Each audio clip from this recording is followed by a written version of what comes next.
everybody blue dooley out in the garage. It's been a while and we are working on the Snowplow. Right now I actually have all the electronics currently hooked up to it. The Fusion quick run motor, my linear actuator for my dump bed, and the steering and diff lock servos. The Snowplow servos still have yet to be ordered, but right now the truck is drivable. The diff locks don't work because I need to come up with a way to mount the other end of the cables to the servo. But let's get you a little closer and show you what we got so far.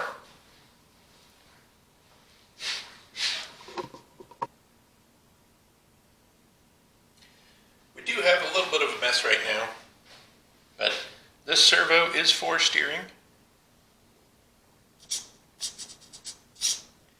This servo is for the diff lock. I have it on a 2-position switch. Probably can't see it moving in there, but you can hear it. And then the linear actuator, it actually is fairly quick and rather quiet.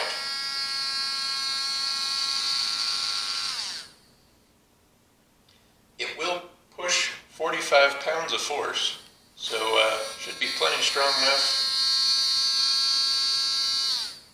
You can also stop it wherever you want.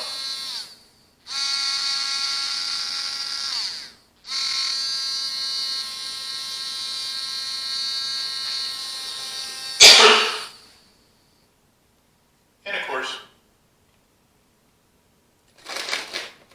forward or backwards and forwards. Which, God, that Fusion is so quiet even with the RC 4-wheel drive transmission.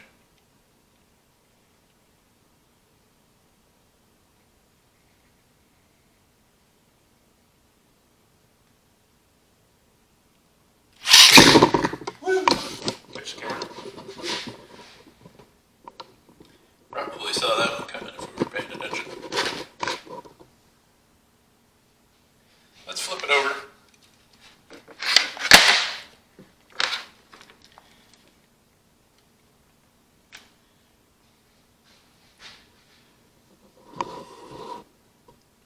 So again, steering servo, got to set the endpoints, and then this will be for the cables for the diff lock. And I have the endpoints adjusted so it's in neutral in one spot and just 30% travel when the switch is moved, which should give me plenty of, well, I can adjust how much movement it needs, but the diff locks themselves don't have a lot of movement in them. So now what we need to do is fab up another transmission mount, and I haven't decided if I'm going to hard mount the cab or if I might actually cheat and just put strips of double-sided tape on each side, on the other side of these servos, and just stick the cab down that way.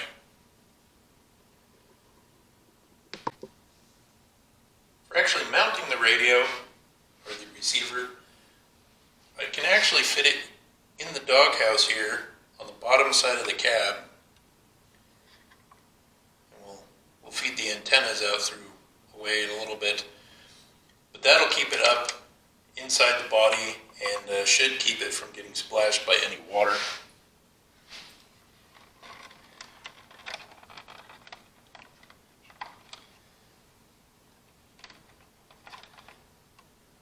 So it'll sit just like that. Then the receiver is completely hidden. These antennas are actually kind of short, so I might snip these off a little right here and then actually just put them underneath the hood so they'll be out of the way. Main on-off switch will be mounted right here under the hood as well. So everything will be hidden under the hood and tucked up really nice. Like I said, the receiver is actually going to be protected by the fuel tank, the servos, and the steps, along with probably I'll put those mud guards on, and should be hard to splash any water up on it unless it gets completely submerged, which I'm not going to do because it's a snowplow, not a submarine.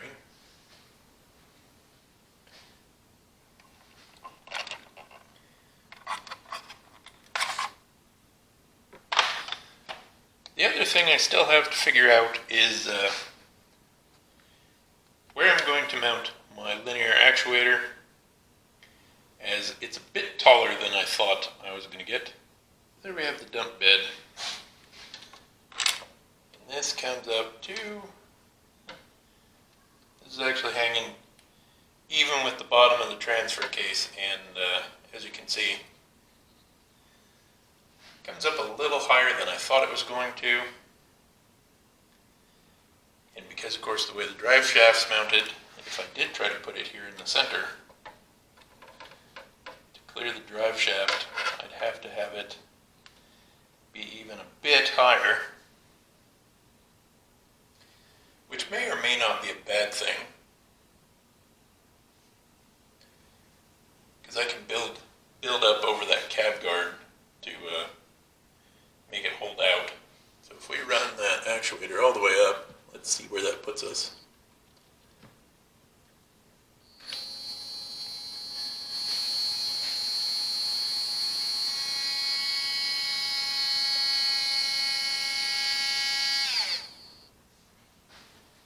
I'll try to keep my fingers out of the way so you can still see what's going on here. Woo. My magnet off.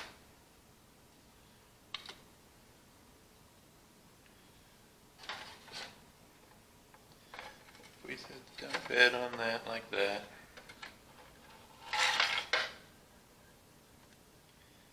That's not much of a dump angle, actually.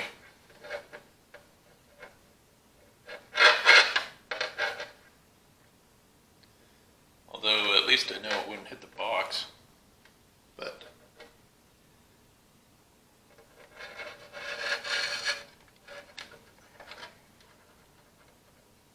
yeah, not much travel there. And the box is actually sitting up far too high at the moment. So mounting it like that's not going to work at all. So what I think I'm going to have to do is mount it. I actually tried to mount it right here to the transfer case and have it lay down. Or we could actually put it right there.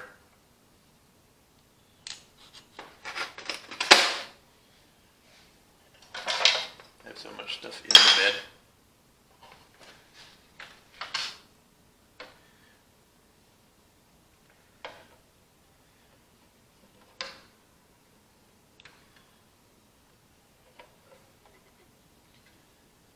If we mounted it like that, that would get it pretty vertical.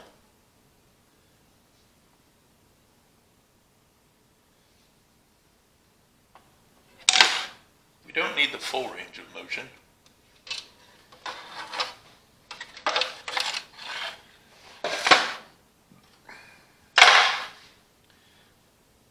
So what I'm actually going to use for my hinge is an actual just regular hinge.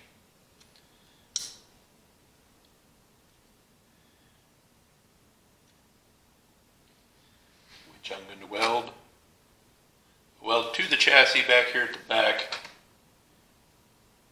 And one of the channels I follow is Dirt Perfect, and he is building himself a new off-road dump truck. And the guy that sold him the bed said you kind of want this pivot point for the bed about flush with these rear tires. So I can bring it in right about there. And that'll give me a good solid bed mount, because I can tack it to the frame in the holes.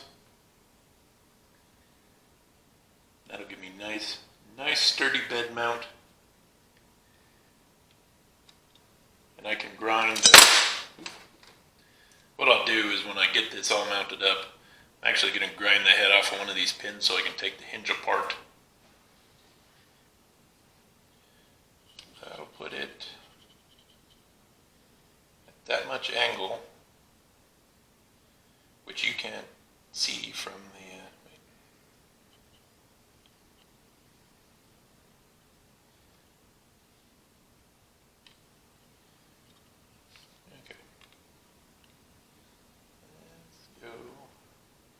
that. I'm going to grab here for a minute. So that's what the dump angle is going to actually be with it mounted like that, and I think that's going to work out really good. So let's put you there, suck it back in.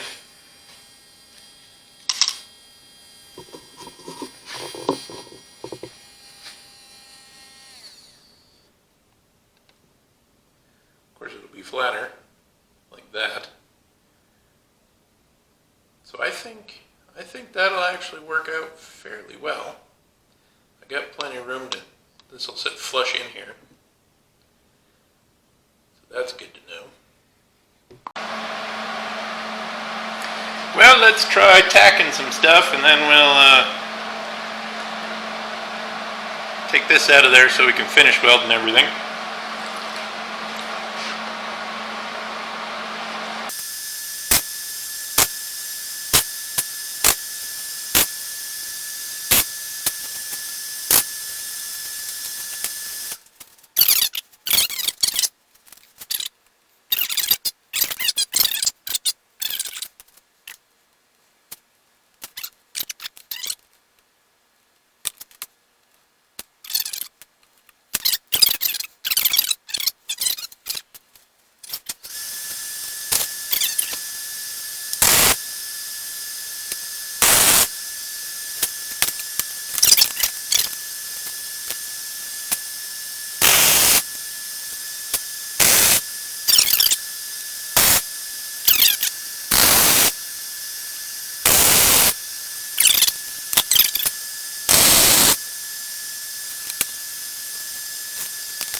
There she is.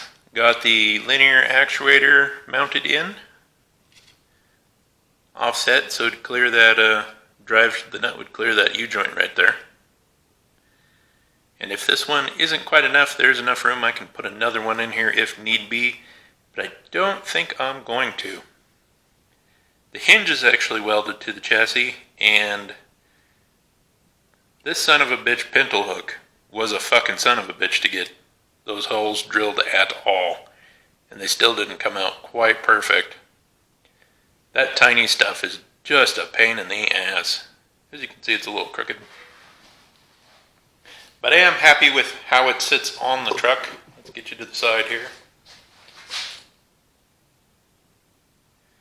So as you can see, the hinge is a little farther forward than maybe I wanted it, but that pintle hook comes out far enough.